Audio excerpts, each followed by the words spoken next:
খবরদার, মুসলিমের কান্না কখনো বৃথা যায় না। জীবনের কোনো না কোনো সময়ে এর প্রায়শ্চিত্ত আপনাকে করতে হবে, এর প্রায়শ্চিত্ত করে আপনাকে মরতে হবে।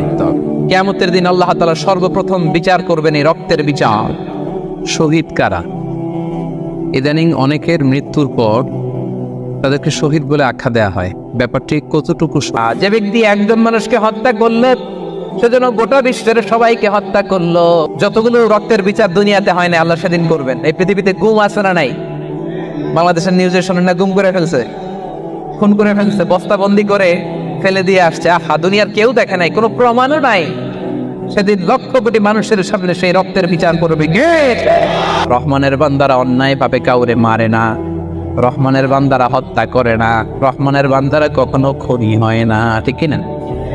ওয়ালা ইয়াকতুলুনা আন-নাফসাল্লাতী হারামাল্লাহু ইল্লা বিল হক। খবরদার, রহমানের বান্দারা অন্যের রক্তে নিজের হাত রাঙায় না। Keep in your mind Malakar ভাইরা, অন্যের রক্তে নিজের হাত রাঙায় না। ওয়ালা ইয়াকতুলুনা আন-নাফস, আল্লাহ নাফস শব্দ ব্যবহার করেছেন। প্রাণ হত্যা করে না, মানুষকে মারে না রহমানের বান্দারা। কোন প্রাণ হত্যা করে না, মানুষকে মারে না, প্রাণ বিনাশ করে না। এর কারণ মানুষ সব বানাতে পারে, প্রাণ বানাতে পারে না। কথা বলেন, মানুষ কম্পিউটার বানাতে পারে, মানুষ রকেট বানাতে পারে, মানুষ প্লেন বানাতে পারে। মানুষ কি তার মতো আরেকটা মানুষ বানাতে পারে? যেটা আপনি পারেন না, এটারে আপনি শেষ করবেন কেন? যেটা আমি বানাতে পারি না, সেটা আমি কেড়ে নিতে পারি? এজন্য খবরদার, রহমানের বান্দারা খুনি হয় না, অন্যের রক্তে নিজের হাতকে রাঙায় না, এটা বড় মহাপাপ। রব্বুল আলামিন কালামুল্লাহ মাজিদ ইরশাদ করেন, মান কাতালা নাফসান বিগাইরি নাফসিন আও ফাসাদিন ফিল আরদি ফাকান্নামা কাতালান নাসা জামিআ ওয়া মান আহইয়াহা ফাকান্নামা আহইয়ান নাসা জামিআ। যে ব্যক্তি একজন মানুষকে হত্যা করলে সেজন্য গোটা বিশ্বের সবাইকে হত্যা করলো। আর যে ব্যক্তি একজন মানুষের প্রাণ বাঁচিয়ে দিল, সেজন্য গোটা বিশ্বের সব মানুষের প্রাণ বাঁচালো। পড়ে সুবহানাল্লাহ। কি সুন্দর ইসলাম! দেখেন, আমাদের জান, আমাদের সত্তা, আমাদের নিরাপত্তার কথা ইসলাম কতটা ভেবেছে। এটা মহাপাপ। খবরদার, অন্যের প্রাণ নাশ করা যাবে না, অন্যকে মারা যাবে না। তাইলে হুজুর, অন্যরে মারা যাবে না, আমি তো আমারে মারতে পারবো, আমি আত্মহত্যা করে ফেলি নাকি? হ্যাঁ, আপনি আপনার নিজেকেও শেষ করতে পারবেন না, কারণ রূহ আপনি বানাতে পারেন না, তাই রূহ কেড়ে নিতে পারেন না। মান কাতালা নাফসাহু বিশাইইন উযযিবা বিহি ইয়াউমাল কিয়ামা। অন্যকে হত্যা যেমনি পাপ, নিজ হত্যা মানে আত্মহত্যাও মহাপাপ। যে ব্যক্তি যে জিনিস দিয়ে নিজেকে হত্যা করবে, কিয়ামতের দিন ওইটা দিয়েই তার শাস্তি হবে। বিষ খেয়ে যে মারা যাবে, কিয়ামতের ময়দানে কঠিন বিষ শুধু সে খেতেই থাকবে। স্ট্যাবিং করে ছুরি ঢুকিয়ে যে মারা যাবে, ছুরি ঢুকাতেই থাকবে। গলায় ফাঁস লাগিয়ে যে মেয়েটা মারা গেল, ওর শাস্তি জাহান্নামে শুধু ফাঁস লাগাতেই থাকবে, লাগাতেই থাকবে। কিয়ামতের দিন আল্লাহ তাআলা সর্বপ্রথম বিচার করবেন এই রক্তের বিচার। সর্বপ্রথম বিচার হবে কাবিলের। আউয়ালু মান সান্নাল কাতলা ফিল আরদ। যে কাবিল, আদম আলাইহিস সালামের যে সন্তান কাবিল, এই পৃথিবীতে হত্যার প্রচলন চালু করেছে। এই পৃথিবীর প্রথম হত্যাকারী খুনিকে বলেন তো? কারে মারছিল? এজন্য পৃথিবীতে যত হত্যাকাণ্ড, ওই হত্যার একটা পার্সেন্টেজ গুনাহ ওর আমলনামায় আছে না নাই? কিয়ামতের দিন আল্লাহ দুইটা বিচার দিয়ে শুরু করবেন। হাক্কুল্লাহ, আল্লাহর হকের প্রথম বিচার হলো নামাজ।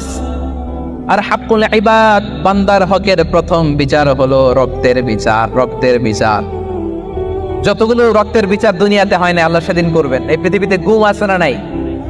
বাংলাদেশের নিউজে শোনেন না, গুম করে ফেলছে, খুন করে ফেলছে, বস্তাবন্দি করে ফেলে দিয়ে আসছে। আহা, দুনিয়ার কেউ দেখে নাই, কোনো প্রমাণও নাই। সেদিন লক্ষ কোটি মানুষের সামনে সেই রক্তের বিচার করবে কে? এজন্য আল্লাহ বলেন, রহমানের বান্দারা অন্যের রক্তে নিজের হাত রাঙায় না। 8 নম্বরে আল্লাহ বলতেন, ওয়ালা ইয়াজনুন। রহমানের বান্দাদের 8 নম্বর গুণাবলী হলো, রহমানের বান্দারা বেবিচারেরই হয় না, বেবিচার করে না। মানুষ করি মুসা আলাইহিস সালাম, ফেরাউনের হেদায়েতের জন্য আল্লাহ তাআলা মুসা আলাইহিস সালামকে পাঠিয়েছিলেন। তিনি নানাভাবে তার ভাইকে নিয়ে দাওয়াত দিতে লাগলেন, কিন্তু ফেরাউন এই কথা মানে না। ফেরাউন বলে, তুমি যে নবী, প্রমাণ কি? মুসা আলাইহিস সালাম বলেন, দেখো, এই যে আমার হাতে লাঠি। উনি এমন নবী ছিলেন, উনি লাঠি মাটিতে রেখে দিলে ওটা মুহূর্তে সাপ হয়ে যেত। তো মাটিতে তিনি লাঠি রাখলেন, এটা মুহূর্তে সাপ হয়ে গেল, যে এই যে আমি নবী। মানে না, বললেন আরো কিছু দেখা। তো মুসা আলাইহিস সালাম বগলের এখান থেকে হাত উঁচু করলে নূরের ছলকানি হাতের মধ্যে দেখা যেত। উনি নূরের ছলকানি দেখালেন, এরপরও মানে না। এরকম একটার পর একটা আল্লাহ নবী মুসা আলাইহিস সালাম মুআজিজা দেখাতে লাগলেন, কিন্তু ফেরাউন মানে না। শুধু মানে না এতটুকুই না, সবশেষে আল্লাহ নবী মুসা আলাইহিস সালামকে অ্যাসাসিনেশন, হত্যার পরিকল্পনা করলো তারা, যে বনি ইসরাইল মুসা এবং মুসার অনুসারী যারা আছে দুনিয়া থেকে সরাই দিতে হবে। ধরো মুসারে ধরো, মুসার অনুসারীদের ধরো। ধাওয়া পাল্টা ধাওয়া শুরু হলো। আল্লাহ নবী মুসা আলাইহিস সালাম বনি ইসরাইলকে নিয়ে বাঁচার জন্য ছুটলেন। ছুটতে ছুটতে সামনে লোহিত সাগর। দেখেন, একে তো আল্লাহর বিধান মানে নাই, এরপরে একটার পর একটা মুআজিজা আসলো, সেটাও মানে নাই। এখন নবীরে হত্যার জন্য ছুটছে। কি মনে হয় সীমালঙ্ঘন হয়েছে? একটু হয়েছে না অনেক? আল্লাহু আকবার। আল্লাহ বললেন ফাআগরাকনাল আখারিন, আমি মুসা এবং বনি ইসরাইলকে বাঁচাই দিলাম, ফেরাউন সহ তার দলবলকে সাগরে ডুবাইয়া মারলাম। শুধু ডুবাই মারে নাই, আল্লাহ বলে ফাল ইয়াউমা নুনাজ্জিকা বিবাদানিকা লিতাকুনা লিমান খালফাকা আয়া। ফেরাউনকে লোহিত সাগরে তো ডুবিয়েছেই। আল্লাহ বলেন, ফেরাউন, তোর অনুসারী যারা পৃথিবীতে থাকবে, তোর চালাচামুন্ডা যারা থাকবে, তোর খালাতো ভাই চাচাতো ভাই যারা দুনিয়াতে বেঁচে থাকবে, তাদের জন্য তোর লাশটারে আমি শুটকি বানিয়ে রাখলাম। Up to the day of judgement, কিয়ামত পর্যন্ত ফেরাউনের লাশটা মিশরের জাতীয় জাদুঘরে ড্রাই বডি হিসেবে আছে। আমি নিজে দেখে এসেছি, নিজ চোখে মমিফাইং করে শুটকি বানায় রাখছে। এভাবে পৃথিবীতে যতগুলো জাতিগোষ্ঠীকে আল্লাহ তাআলা আযাব দিয়ে ধ্বংস করেছে, তার কারণ হচ্ছে সীমা লঙ্ঘন। তার কারণ কি?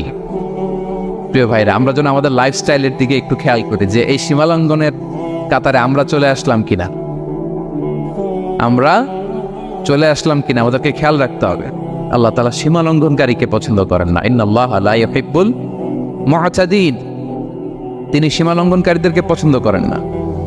এমনকি রাসূলুল্লাহ সাল্লাল্লাহু আলাইহি ওয়াসাল্লামের বায়োগ্রাফি যদি আমরা খেয়াল করি, আমরা দেখব যে তিনি যখন যুদ্ধের জন্য অভিযান পরিচালনা করতেন, দল পাঠাতেন, সেনাবাহিনী পাঠাতেন, তখন তাদেরকে বলতেন, খবরদার যুদ্ধের ময়দানে সীমালঙ্ঘন করো না, খবরদার। যুদ্ধে যদি কেউ হেরে যায়, বন্দীদের সাথে খারাপ আচরণ করো না।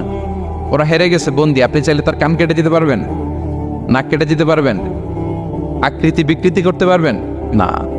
বিষ্ণু ইসলাম বললেন, খবরদার সীমালঙ্ঘন করো না। যেখানে যুদ্ধে গিয়েছ, ওই এলাকার শিশুদেরকে মেরো না,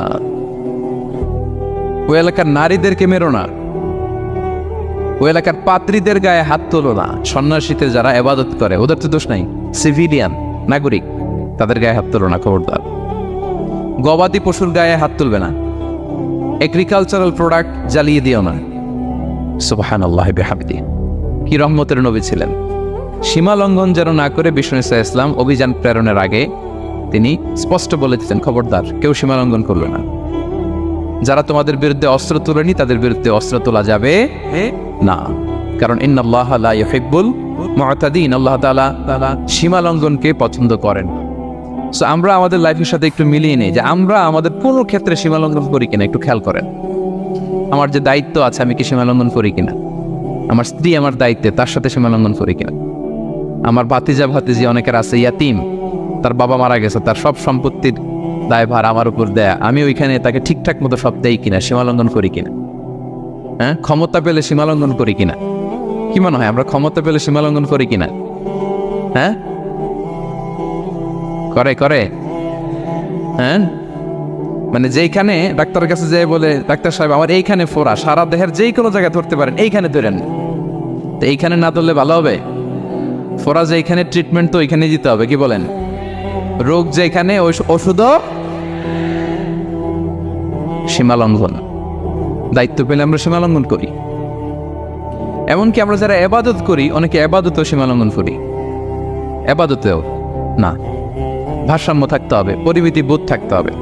এবং মজার ব্যাপার হচ্ছে, আল্লাহ তাআলা দোয়া এবং জিকিরের ক্ষেত্রে এই কথাটা উল্লেখ করেছেন যে তোমরা দোয়া জিকিরের ক্ষেত্রে সীমালঙ্ঘন করো না। আল্লাহ তাআলা বলেন, উদউ রাব্বাকুম তাদাররুআ ওয়া খুফিয়া ইন্নাহু লা ইউহিব্বুল মুআতাদিন।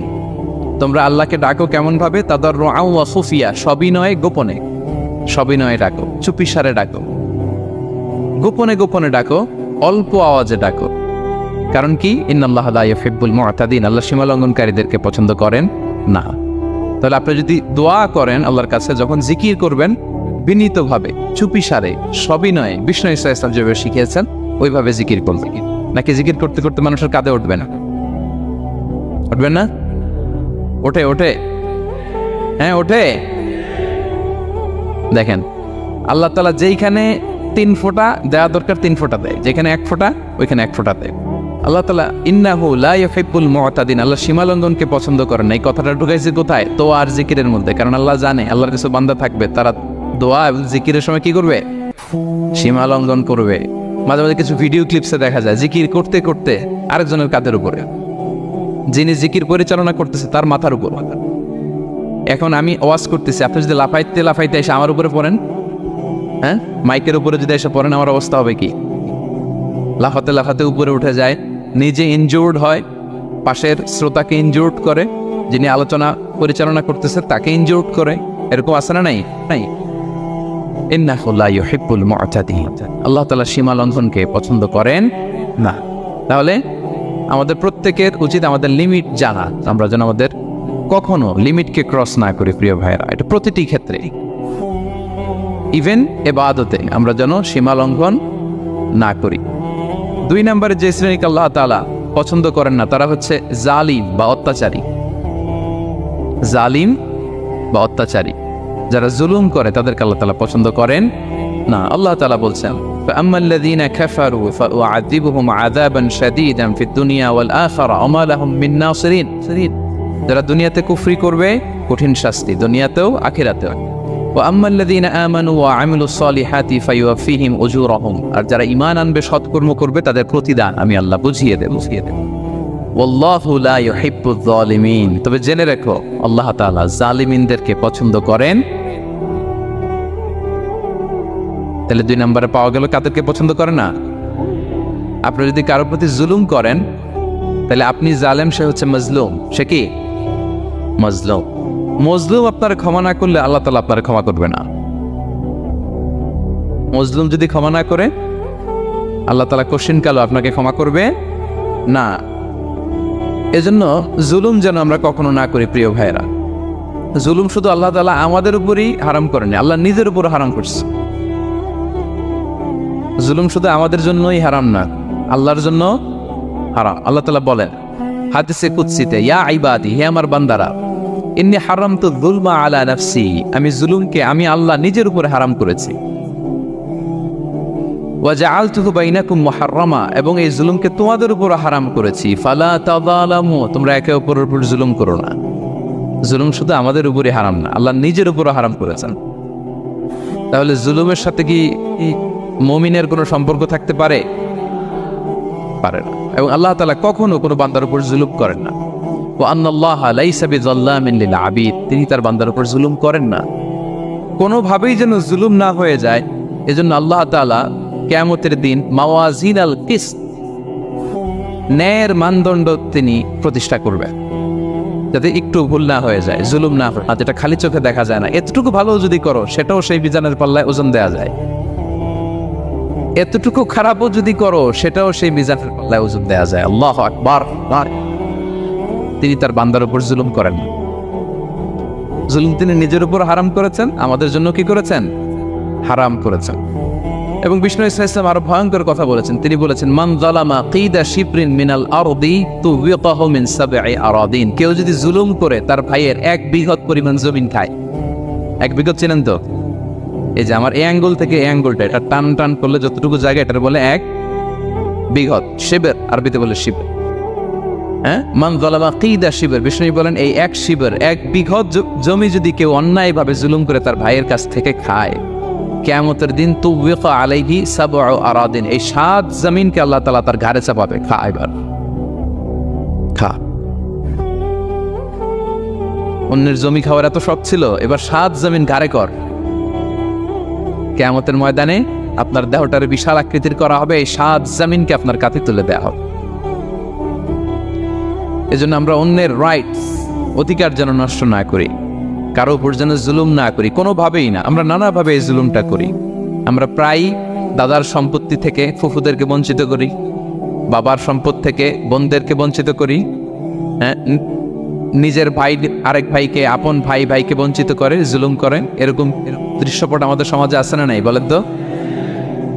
কিয়ামতের দিন আল্লাহর সুপ্রিম কোর্টের কাঠ দ্বারা হিসেব দিতে হবে। আর এই জালিমদেরকে আল্লাহ তাআলা পছন্দ করেন না। এবং সবচেয়ে ভয়ঙ্কর ব্যাপার হচ্ছে, আপনি যখন কারোর উপর জুলুম করেন, ওই মাজলুম আর আল্লাহর মাঝখানে কোনো ফারাক থাকে না। আল্লাহ ওই ফারাকের পর্দা উঠায় নেয়। বিষ্ণুই বলেন, ইত্তাকি দাওয়াতাল মাজলুম, তোমরা মজলুমের বদদোয়াকে ভয় করো, খবরদার। কারণ ফাইন্না লাইসা বাইনাহা ওয়া বাইনাল্লাহি হিজাব, তার আর আল্লাহর মাঝে কোনো পর্দা থাকে না। দোয়া করলেই ওটা আরশে যেয়ে কবুল হয়ে যায়। বিষ্ণুই বলেন, ইত্তাকি দাওয়াতাল মাজলুম, মজলুমের বদদোয়াকে ভয় করো। ফাইন্না লাইসা বাইনাহা ওয়া বাইনাল্লাহি হিজাব, কেউ যখন মজলুম হয়ে কেঁদে বদদোয়া করে, তার আর আল্লাহর মাঝে ওই পর্দা থাকে না। বদদোয়া করছে, ডাইরেক্ট কবুল। খবরদার আমার পেনাঙের ভাইয়েরা, আমরা যেন জালিম না হই। In it's any form, operation in it's any form, যেই কোনো ভাবে, যেই কোনো ক্ষেত্রে, যেই কোনো ধরনের হইতে পারে জুলুম। কাউকে আপনি ছোট্ট কোনো কাজে ঠকালেন, বন্টন নীতিতে ঠকালেন, হ্যাঁ, জমি মেরে দিয়ে ঠকালেন, আমানত মেরে দিয়ে ঠকালেন, ইন ইটস এনি ফর্ম যদি জুলুম করে থাকেন, খবরদার। মজলুমের কান্না কখনো বৃথা যায় না। মজলুমের কান্না কখনো বৃথা যায় না। জীবনের কোনো না কোনো সময়ে এর প্রায়শ্চিত্ত আপনাকে করতে হবে। জীবনের কোনো না কোনো সময়ে এর প্রায়শ্চিত্ত করে আপনাকে মরতে হবে। তাহলে কোনো বিশ্বাসী কি জালিম হতে পারে? কারণ ইন্নাল্লাহা লা ইউহিব্বুল যালিমিন, আল্লাহ তাআলা জালিমদেরকে পছন্দ করেন না। এই যে আমাকে আল্লাহ জ্ঞান দিয়েছেন, এই জ্ঞানটা আমানত। যাদেরকে আল্লাহ পরিচিতি দিয়েছেন, পরিচিতি এটা আমানত। আমার অর্থ, আমার সন্তান, আমার ক্ষমতা, আল্লাহর দেয়া প্রতিটি নিয়ামতই আমানত। এবং এই আমানতের ব্যাপারে আল্লাহ তাআলা জিজ্ঞেস করবেন। আপনি একটা প্রতিষ্ঠানের প্রধান, এই প্রতিষ্ঠান আপনার কাছে আমানত। আপনি মসজিদের সভাপতি, এই মসজিদ আপনার কাছে আমানত। আপনি চেয়ারম্যান, এই ইউনিয়ন পরিষদটা আপনার কাছে আমানত। কি বলেন? আপনি MP, member of the parliament, এই নির্বাচনী এলাকাটা আপনার কাছে আমানত। আপনি রাষ্ট্রপ্রধান, পুরো রাষ্ট্রের প্রতিটি ইঞ্চি আপনার কাছে কি? এই আমানতের খেয়ানত যখন হবে, বিষ্ণু বললেন, তখনই কিয়ামতের অপেক্ষা করো। ফান্তাযিরিস সাআহ, কিয়ামত হয়ে যাবে। তাহলে খেয়ানতকারীকে আল্লাহ তাআলা পছন্দ করেন না, আমানতের খেয়ানতকে পছন্দ করেন। আর আমানত এটা ব্যাপক বিষয়। আমার জ্ঞান, আমার ক্ষমতা, আমার পরিচিতি, আমার সন্তান, আমার স্ত্রী, সবকিছু আমানত। এবং এগুলোর ব্যাপারে আল্লাহ তাআলা আমাদেরকে জিজ্ঞেস করি। 6 নম্বরে হচ্ছে ফাসাদ সৃষ্টিকারী, বিশৃঙ্খলা সৃষ্টিকারী। সমাজে যারা বিশৃঙ্খলা সৃষ্টি করে, তাদেরকে আল্লাহ পছন্দ করেন না। আল্লাহ বলেন, ইন্নাল্লাহা লা ইউহিব্বুল মুফসিদিন, আল্লাহ তাআলা ফাসাদ সৃষ্টিকারীদেরকে কখনো পছন্দ করেন না। সমাজে নানাভাবে, সামাজিকভাবে ফাসাদ, রাজনৈতিকভাবে ফাসাদ, অর্থনৈতিকভাবে ফাসাদ, এই যত ফাসাদ বিশৃঙ্খলা আছে, এগুলোর হোতা যারা, তাদেরকে আল্লাহ পছন্দ করে না। নানাভাবে দেখবেন যে সমাজে অনেকে ফাসাদ সৃষ্টি করে। আমাদের বাংলাদেশে কিছুদিন আগে কাঁচামরিচের দাম বেড়ে গেছে না? কেমনে বাড়লো? নিশ্চয়ই কেউ সিন্ডিকেট করছে, নিশ্চয়ই কেউ মজুদদারি করছে, নিশ্চয়ই এখানে কেউ ফাসাদ তৈরি করছে, ঠিক কিনা? প্রতিটি সেক্টরে আপনি খুঁজে দেখবেন ফাসাদ, হ্যাঁ, মারামারি, বিশৃঙ্খলা, ফাসাদ। এই কিছুদিন আগে এক নির্বাচনের প্রার্থীকে ধরে পিটাইছে, সবাই দেখলাম আমরা, তাই না? এটা ফাসাদ হয়েছে না? বিশৃঙ্খলা হয়েছে না? এই আপনি যদি ধরে ধরে বলেন, পরিবারে, সমাজে, রাষ্ট্রে, অর্থনীতিতে, বাজারে, প্রতিটি জায়গায় ফাসাদ আছে না নাই? আল্লাহ তাআলা বলেন, ইন্নাল্লাহা লা ইউহিব্বুল মুফসিদিন, এই ফাসাদ সৃষ্টিকারীকে আল্লাহ তাআলা পছন্দ করে না। মদিনাতে এই যে টিকিটের দাম, সুন্দর কথা বলছেন, টিকিটের দাম বাড়ায় যারা দেয়, সেম গোস টু দেম, তাদেরও একই কথা, ফাসাদ সৃষ্টিকারী আর মুফসিদুন। এই যে আমাদের হাজিদের এত টাকা লাগে কেন? 50,000 টাকার টিকিট হয়ে গেছে কয় লাখ? 2 লাখ, কয় 1 লাখ। হজে যারা গেছে 1,95,000 টাকা করে পড়ছে একজনের টিকিট। কিয়ামতের দিন আল্লাহর সুপ্রিম কোর্টের কাঠগড়ায় তোমাকে দাঁড়াতে হবে। পাই টু পাই সেদিন হিসেব নিয়ে আল্লাহ তাআলা ছাড়বেন, ঠিক কিনা? সেদিন হবে আসল খেলা। এখন তো আমরা মাইক পেলেই বলি খেলা হবে, কিন্তু আসল খেলা কবে? লক্ষ লক্ষ কোটি মানুষের সামনে আল্লাহ তাআলা আপনার এই কোমর ফাঁস করে দিবেন, আল্লাহ তাআলা আপনাকে অপমানিত করে ছাড়বেন। তাই কোনো ফাসাদের সাথে, বিশৃঙ্খলার সাথে মুমিনের কোনো সম্পর্ক থাকতে পারে? মদিনায় মুনাফিকেরা এই ফাসাদ তৈরি করত। যখন তাদেরকে বলা হতো তোমরা ফাসাদ করো কেন, ওয়া ইযা কিলা লাহুম লা তুফসিদু ফিল আরদ ক্বালু ইন্নামা নাহনু মুসলিহুন, তারা আরে ফাসাদ কি, আমরাই তো ভালো মানুষ, আমরাই তো ভালো মানুষ, আমরাই তো ভালো কাজ করি। আল্লাহ বলে না, আলা ইন্নাহুম হুমুল মুফসিদুনা ওয়ালাকিন লা ইয়াশউরুন, ওরাই ফাসাদ সৃষ্টিকারী, ওরাই ফাসাদ সৃষ্টিকারী, ওরাই সমাজে বিশৃঙ্খলা সৃষ্টিকারী। ওদের ভেতরে এক বাইরে আরেক, তার নাম মুনাফিক, ঠিক কিনা? মুনাফিকের সহজ সংজ্ঞা কি জানেন? ভিতরে লালন করে একটা অনুভূতি বা ভাবে একটা, কিন্তু মুখ দিয়ে বলে, তার মানে ভেতরে এক বাইরে আরেক, তার নাম দুই মুখো সাপ। এদিকে যায় বলে আপনার লগে আছে, আপনি খুব ভালো, ওদিকে যায় বলে আরে না না উনি কি, উনি তো খুব খারাপ মানুষ, আপনি অনেক সবচেয়ে ভালো, আমি আপনার সাথে আছি। এরকম ডাকাইতে আসে না নাই? তাদেরকে যখন বলা হয় তোমরা ফাসাদ সৃষ্টি করো না, ওরা বলে আরে আমরাই তো ভালো। আল্লাহ বলে না, তোমরাই ফাসাদ সৃষ্টিকারী, তোমরা জানো না, জানো। তো এই ফিতনা ফাসাদকে আল্লাহ হত্যার চেয়ে জঘন্য বলেছেন। তিনি বলেছেন আল ফিতনাতু আকবারু মিনাল কতল। এই ফিতনা সৃষ্টি করা, সমাজে পণ্যের দাম বাড়ানো, কাঁচামরিচের দাম বাড়ানো, অন্যের হক নষ্ট করা, টিকিটের দাম বাড়ানো, মজুতদারি করা, সমাজের স্বাভাবিক সামাজিক রাজনৈতিক ভারসাম্য যারা নষ্ট করে, এগুলো সব মুফসিদুন। সব কি? মুফসিদুন, ফাসাদ সৃষ্টিকারী, ফিতনাবাজ। আকবারু মিনাল কতল, সমাজের স্বাভাবিক যে ধারা, এই ফ্লোটাকে তারা নষ্ট করে। এবং ফাসাদের মাধ্যমে যদি কারো ক্ষতি করে, কাউকে কেউ হত্যা করে, সেজন্য গোটা বিশ্বের সবাইকে হত্যা করে।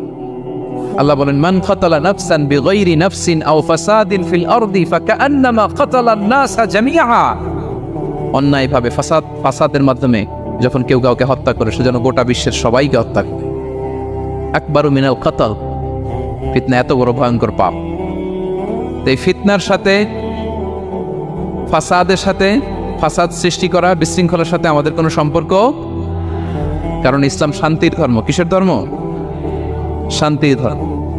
কোনো অন্যায়, বিশৃঙ্খলা, বোমাবাজি, সন্ত্রাসবাদ, টেরোরিজম, এগুলোর সাথে ইসলামের কোনো সম্পর্ক, শান্তির ধর্ম নেই। এই জন্য আল্লাহ তাআলা ফাসাদ সৃষ্টিকারীদেরকে পছন্দ করেন। তাহলে কয় শ্রেণীর ব্যক্তিকে আল্লাহ পছন্দ করেন না? 1 নম্বরে সীমা লঙ্ঘনকারী, 2 নম্বরে জালিম, 3 নম্বরে অহংকারী, 4 নম্বর অপচয়কারী, 5 নম্বর খেয়ানতকারী, আমানতের খেয়ানত, 6 নম্বর ফাসাদ সৃষ্টিকারী, 7 নম্বর মন্দ কথা, অশ্লীল কথার যে প্রচার করে। এগুলো যারা করে, এদের সাথে আমাদের কোনো সম্পর্ক। এই 7 শ্রেণীর লোককে আল্লাহ তাআলা অপছন্দ করেন। শহীদ কারা? ইদানিং অনেকের মৃত্যুর পর তাদেরকে শহীদ বলে আখ্যা দেয়া হয়। ব্যাপারটি কতটুকু সত্য?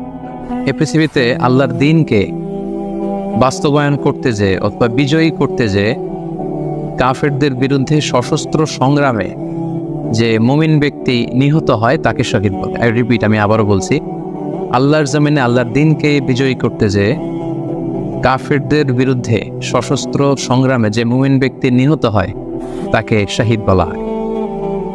সহিহ বুখারীর বর্ণনায় এসছে যে সাহাবারা আল্লাহ রাসূল সাল্লাল্লাহু আলাইহি সাল্লামকে জিজ্ঞেস করেছিলেন যে হে আল্লাহর রাসূল, কারা আল্লাহর রাস্তায় জিহাদ করছে, এটা আমরা কিভাবে বুঝবো? তার উত্তরে আল্লাহর হাবিব সাল্লাল্লাহু আলাইহি ওয়াসাল্লাম বলেছিলেন, মান কাতালা লিতাকুনা কালিমাতুল্লাহি হিয়াল উলিয়া ফাহুয়া ফি সাবিলিল্লাহ। যে ব্যক্তি আল্লাহর দ্বীনকে, আল্লাহর বিধানকে কিংবা আল্লাহর আইনকে বাস্তবায়নের জন্য, আল্লাহর দ্বীনকে বিজয়ের জন্য যে সংগ্রাম করে যাচ্ছে, সেই আল্লাহর রাস্তায় আছে। আর সে আল্লাহর রাস্তায় থাকা অবস্থায় যদি কেউ মৃত্যুবরণ করে বা নিহত হয়, তাকে ইসলাম শহীদ বলে ঘোষণা করেছে।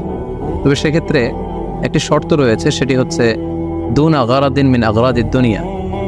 দুনিয়ার কোনো কারণে, দুনিয়ার কোনো লোভে পড়ে, দুনিয়ার কোনো স্বার্থের জন্য যদি কেউ আল্লাহ রাস্তায় জিহাদ করে মৃত্যুবরণও করে, সে শহীদের কোনো মর্যাদা বা দাম আল্লাহ তাআলার কাছে নেই।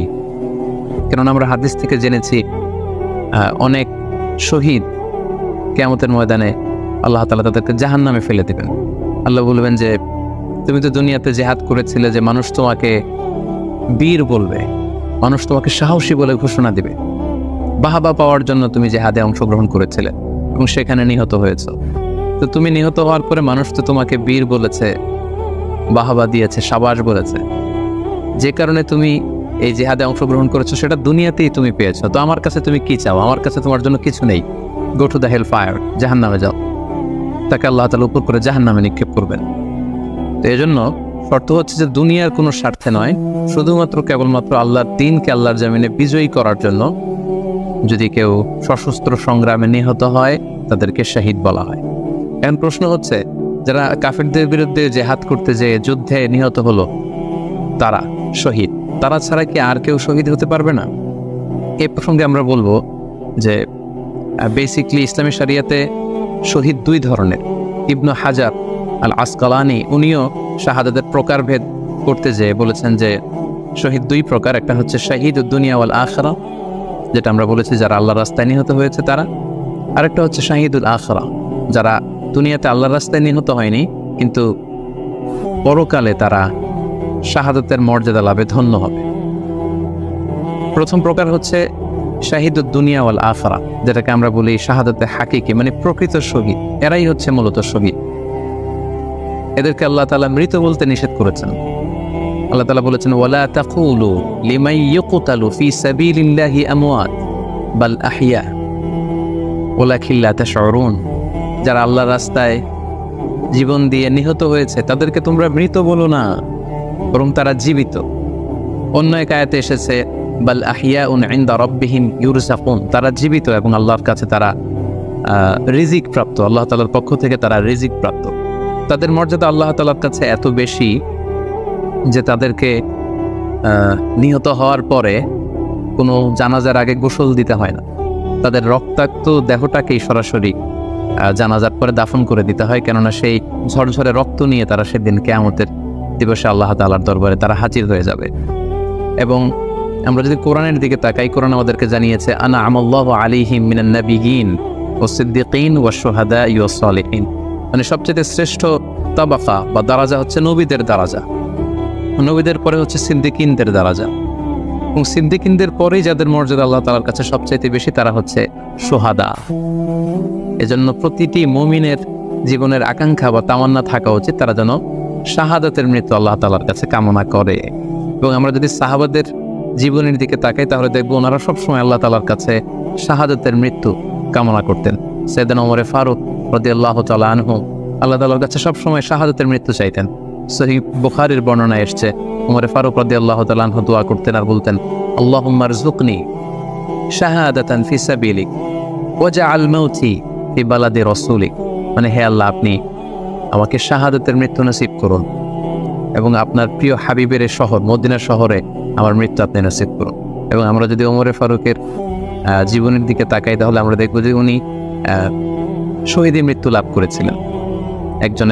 একজন অ্যাসাসিনেটরের মাধ্যমে আত্মাইর আঘাতে তিনি শহীদ হয়েছিলেন। এবং আল্লাহ রাসূল সাল্লাল্লাহু আলাইহি ওয়াসাল্লামের পাশে আবু বকর রাদিয়াল্লাহু তাআলা আনহু কবর, তার পাশে কিন্তু ওমর ফারুকের কবর।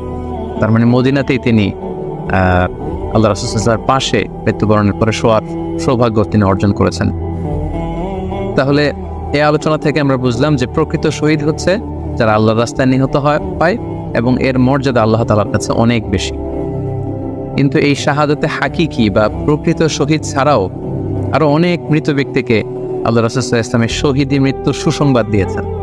তারা জেহাদে অংশগ্রহণ করেনি, তারা কাফিরদের আঘাতে নিহত হয়নি, তারা প্রকৃত শহীদ নয়, কিন্তু কিয়ামতের দিন তারা শাহাদাতের মর্যাদা লাভ করবে। তারা কারা?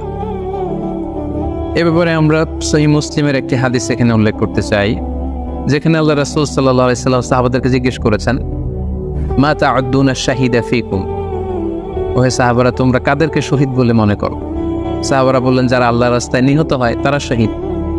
তখন আল্লাহ রাসূল সাল্লাল্লাহু আলাইহি ওয়াসাল্লাম বললেন, ইন্না শুহাদা উম্মতি ইদান লাকালিল, এরকম হলে তো আমার উম্মতের মধ্যে শহীদদের সংখ্যা একেবারে কম।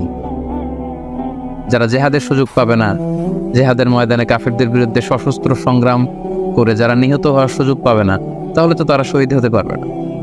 সাহাবারা এই কথা শুনে বললেন, ইয়া রাসূলুল্লাহ তাহলে কারা শহীদ আপনি বলেন। তখন আল্লাহ রাসূল সাল্লাল্লাহু আলাইহি ওয়াসাল্লাম বললেন যে যারা আল্লাহর রাস্তায় নিহত হয় তারা তো শহীদ বটেই, পাশাপাশি ওমান মাতা ফি তাউনি ফাহুয়া শাহীদ, মহামারীতে যারা মারা যায় তারাও কিন্তু শহীদ। প্লেগ রোগে বা মহামারীতে, এই যে করোনা ভাইরাসের সময় যারা ঈমানের সাথে ইন্তেকাল করেছে তাদেরকেও আল্লাহ তাআলা শাহাদাতের মর্যাদা দান করবেন। ওমান মাতা ফিল বাতনি ফাহুয়া শাহীদ, পেটের পীড়ায়, পেটের কোনো রোগে যদি কেউ আক্রান্ত হয়ে মারা যায় সে কিয়ামতের দিন শাহাদাতের মর্যাদা লাভ করবে। ওয়াল গরিকু শাহীদ, পানিতে ডুবে যদি কেউ মারা যায় সেও শহীদ। এভাবে অন্যান্য আরো অনেক হাদিসে, কোনো হাদিসে 5 জন, কোনো হাদিসে 7 জন, কোনো হাদিসে আরো বেশি, এভাবে আরো অনেক ব্যক্তিকে আল্লাহ রাসূল সাল্লাল্লাহু আলাইহি ওয়াসাল্লাম শাহাদাতের মর্যাদা লাভে তারা কিয়ামতের দিন ধন্য হবে এই মর্মে তিনি আমাদেরকে জানিয়েছেন। সুনানে নাসাইর একটি বর্ণনা থেকে আমরা জানতে পারি আল্লাহর হাবিব সাল্লাল্লাহু আলাইহি ওয়াসাল্লাম বলেছেন, মান কুতিলা দুনা মাজলামাতিহি ফাহুয়া শাহীদ, অন্যায়ভাবে যদি কাউকে হত্যা করা হয়, হি ইজ ডিফেন্ডিং ইনজাস্টিস, অন্যায় প্রতিরোধে সে মারা গিয়েছে, এরকম মৃত্যুকেও তিনি শাহাদাতের মৃত্যু বলে ঘোষণা করেছেন। সুনানে তিরমিজির আরেকটি বর্ণনায় আল্লাহ রাসূল সাল্লাল্লাহু আলাইহি ওয়াসাল্লাম আরো কিছু ব্যক্তিকে শহীদ বলে ঘোষণা করেছেন। যেমন তিনি বলেছেন, মান কুতিলা দুনা দীনিহি ফাহুয়া শাহীদ, কেউ তার দ্বীনকে হেফাজত করতে যেয়ে যদি মৃত্যুবরণ করে সে শহীদ। ওমান কুতিলা দুনা দামিহি ফাহুয়া শাহীদ, নিজের রক্ত বাঁচাতে যেয়ে যদি কেউ মৃত্যুবরণ করে শহীদ। তার সম্পদ বাঁচাতে যেয়ে যদি মৃত্যুবরণ করে সে শহীদ। তার ফ্যামিলিকে সেভ করতে যেয়ে কেউ যদি মৃত্যুবরণ করে সেও শহীদ। তার সম্মান, ইজ্জত, তার স্ট্যাটাসকে বাঁচাতে যেয়ে যদি কেউ মৃত্যুবরণ করে সেও শহীদ। আরেক বর্ণনায় আমরা জানতে পারছি আল্লাহ রাসূল সাল্লাল্লাহু আলাইহি ওয়াসাল্লাম বলেছেন, ওয়াসাহিবুল হাদমি ফাহুয়া শাহীদ, অর্থাৎ ধ্বংসস্তূপের নিচে চাপা পড়ে যদি কেউ মারা যায় বা কোনো দেয়ালের নিচে চাপা পড়ে যদি কেউ মারা যায় সে শহীদ। ওয়াসাহিবু যাতিল জানবি শাহীদ, অর্থাৎ ফুসফুসের কোনো রোগে, লেটস সে লাং ক্যান্সারে যদি কেউ মারা যায়, ফুসফুসের কোনো ভয়ানক রোগে যদি কেউ মারা যায় সে শাহীদ, শহীদের মর্যাদা পাবে। আল হারিকু শাহীদ, আগুনে পড়ে যদি কেউ মারা যায় সেও শহীদ। ওয়াল মারআতু তামুতু বিজুমইন শাহীদ, বাচ্চা পেটে ধারণ করেছে, অর্থাৎ গর্ভবতী মা যদি এই প্রেগন্যান্সির কারণে কিংবা বেবি ডেলিভারি করতে যেয়ে যদি মারা যায় সেও কিন্তু শহীদদের কাতারে দাঁড়াবে।